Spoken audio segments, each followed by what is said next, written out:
Good morning, guys, or good afternoon, depending on what time you're watching this. It's morning for me. Today we are going to be talking about Chapter 7, Supporting Your Ideas in the Public Speaking Project. So we're not going to have a PowerPoint that goes along with this. It's going to just be kind of a more micro lecture where I'm just going to show you how to support your ideas. So first things first is obviously you pick your topic. So what do you want to talk about? So in my case, maybe I want to look at, let's say, black and white photography. So I have my topic. Now I can say, okay, where do I want to get my information from? Personal testimony, interviews, books, periodicals like journals or magazines, text databases, internet search engines, what? And obviously, of course, we'll talk a little bit about plagiarism, though we've talked about it before. So just start off with, do not plagiarize. When you get a source, please make sure to cite it properly in APA format. We don't use MLA, we don't use Chicago, we don't just put like, an article from, Vice News or Fox News or insert whatever here. No, you have to do full APA citation, and then when you say it out loud, according to Smith 2017, or according to an article by, Oliver in 2010, blah, blah, blah, blah, blah. So we're going to look here in two places, or probably more than two places, for black and white photography.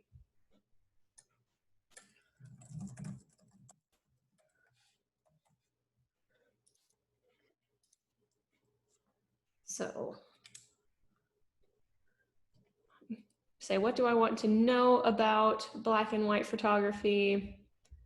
I probably want to focus more on arts. I don't know, maybe I want film. I don't think I'd want economics.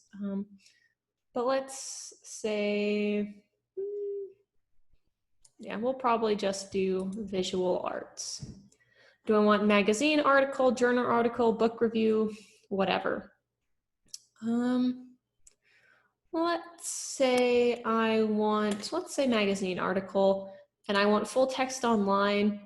And for this, I probably don't need scholarly and peer review, although I could if I wanted to find out maybe some of the science behind it, like how film is developed. But that would just be up to personal preference, and I probably want, photography, so we'll just do subject terms. Okay, so I have 1,789 results here on the easy search.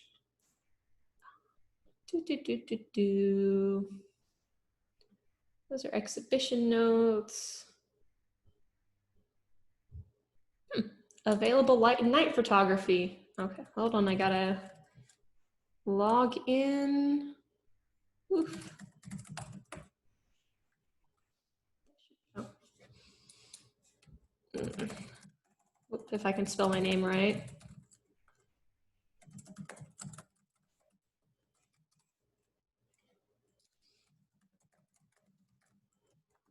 Sorry, I'm human. I forget passwords. And then it's going to take forever to load, isn't it? Because we're in a hurry. Okay, so there we go. So available light and night photography in color and black and white. 2,000 words from Robert B. Gorel in 2002. So if I'm going to tell people how to do stuff like this, then I want to go up here, I want to cite, I want to say APA because we don't use MLA, we don't use Chicago. We're going to copy this and we're going to say Word or Google Docs. I don't have Word on my computer and I'm not logged into Google Docs, but we're going to say, hey, here is our first APA citation. We're going to make sure that this is in italics as it should be. I'm going to double check it and say, yep, PSA Journal 68 is in italics. Going to read through, pull out our important information, and we have one source that supports what we're talking about. Maybe I want to look at tips for black and white photography. This is just the first result off of Google. Obviously with something like, photography, if you don't have, a whole bunch of super academic sources, it's nice to have academic sources if you're going to be talking about like how it's actually made chemical wise and whatnot. But if it's just like tips and tricks, then I don't really know how many academic sources there are for that. But if you're talking about something more scientific or maybe something more controversial, then you do need good academic sources to back up what you're talking about. And then if I want to cite this, I say this is Aurora Rohan, so it's an A name, so it's going to go first. So Aurora R, and then the date, so 2019, December 27th. And I'm pretty sure I'm doing APA 6th. If you want to do APA 7th, you can, just let me know. And then title. And then our publisher, so Pixpa.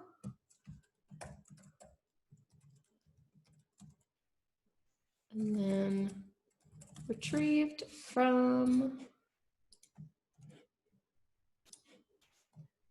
boom. And there, we already got 2 sources, and we can talk about some tips for it and some more tips. So we got a lot of tips for this.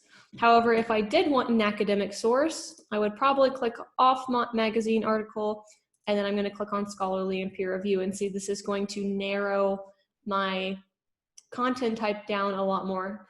Typically, journal articles will be scholarly and peer review, but also book reviews. It looks like there's 9 scholarly magazine articles. But these will all be peer reviewed.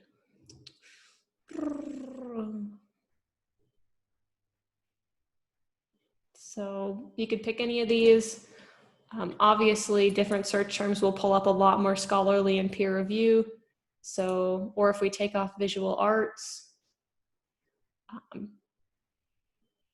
this one, so murder in black and white, Victorian crime scenes. Honestly, that just sounds kind of really interesting to read.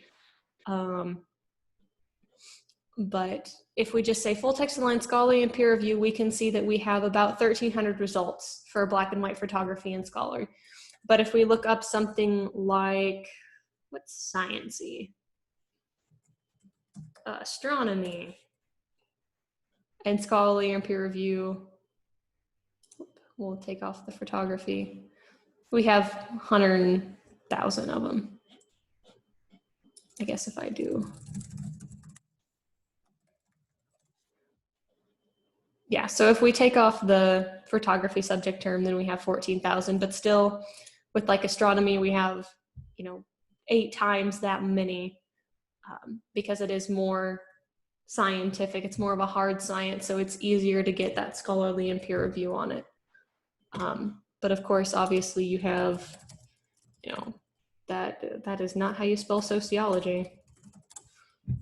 There's 300,000 results for scholarly and peer review and full text online for sociology. But that is the super basic of how to find online resources. Obviously, most of the resources that you'll probably be finding now are online. You can always use, but be careful with it, but you can use personal testimony. But interviews are also a really good source. So if I do an interview, so it wouldn't actually go in my references because no one else can find that and follow it and listen to what you guys said unless you like recorded it and like posted it to YouTube. But in your outline, it will go and say, okay, well, maybe my point 3 is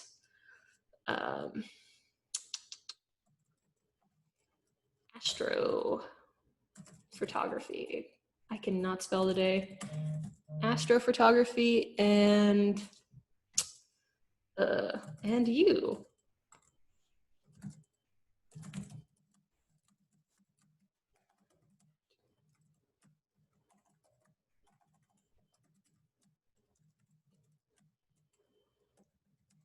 And so, you know, maybe there's, I mean, there are good places to get, there are good places here to do astrophotography because we're a dark sky site, hence the, what's it called? The observatory on top of the mountain.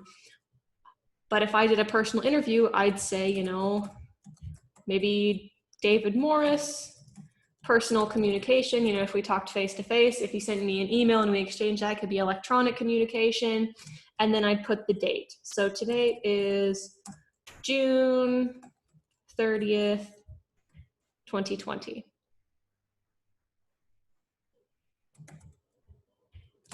And then there is my in-text citation for an interview. So you have one source, two source, three sources, and all like online stuff, pretty easy to get. You can also cite YouTube videos. You can probably, there's probably a way to cite like Instagram pages, but I'm honestly like, I have no idea how to do it because I've never had to. But you know, you can pretty much cite anything, and you need to cite everything that you use. So if you have any questions, comments, or concerns, please let me know. I am happy to help you. And I will see you guys all in the next video.